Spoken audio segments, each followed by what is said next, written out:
എന്ത് സാമൂഹ്യ കാര്യങ്ങൾ നിർവഹിക്കണമെങ്കിലും സമൂഹത്തെ സ്നേഹിക്കുന്ന ആത്മാർത്ഥതയുള്ള മനസ്സുള്ളവർ വേണം, അല്ലെങ്കിൽ നടക്കില്ല. ഒരു സന്യാസി എന്ന് പറഞ്ഞാൽ ആരാ? സന്യാസിയുടെ മനസ്സ് മുഴുവനും സാമൂഹ്യ.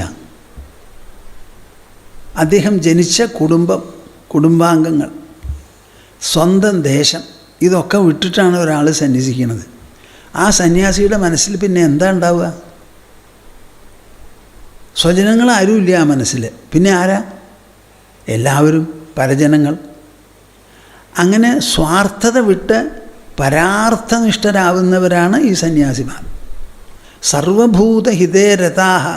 ശ്രീകൃഷ്ണൻ 2 തവണ ഗീതയിൽ പറഞ്ഞിട്ടുണ്ട് ഈ ഫ്രേസ്. എല്ലാ ഭൂതങ്ങളുടെയും ഹിതത്തിൽ തത്പരരാവണം എന്ന്. സന്യാസം എന്ന് പറഞ്ഞാൽ എന്താ? എല്ലാറ്റിനെയും വിട്ട് അങ്ങനെ ഇരിക്കലല്ല. അങ്ങനെ ഇരിക്കുന്ന ചില ആൾക്കാരുണ്ട്. എത്ര കാലം ഇരിക്കും? അവരവരുടെ ആവശ്യം നിറവേറുന്നത് വരെ ധ്യാനിച്ചു, സമ്മതിച്ചു, സമാധിസ്ഥനായി, സമ്മതിച്ചു. അത് കഴിഞ്ഞാലോ അവരവരുടെ മനസ്സങ്ങോട്ട് നിറഞ്ഞു, ബുദ്ധി അങ്ങോട്ട് തെളിഞ്ഞു. ഉള്ളും വെളിയും രണ്ടും ഒരുപോലെ പ്രകാശിപ്പിക്കുന്ന ഒരു വിശേഷപ്പെട്ട പ്രകാശമുണ്ട്. ആ പ്രകാശം പിടികിട്ടിക്കഴിഞ്ഞാൽ പിന്നെ ഒതുങ്ങിയിരിക്കുന്ന ചോദ്യമില്ല.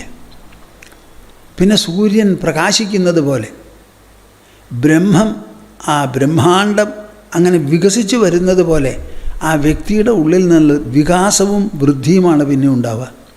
അവരാണ് ഈ ലോകസംഗ്രഹം ചെയ്യുന്നത്. അങ്ങനെ ഒരു തരക്കാരാണ് ഈ സന്യാസിമാർ. അവരെന്ത് ഏറ്റെടുത്താലും വേണ്ടതുപോലെ നടത്താൻ തീരുമാനിച്ചാൽ ഭംഗിയായിട്ട് അവർ നടത്തും.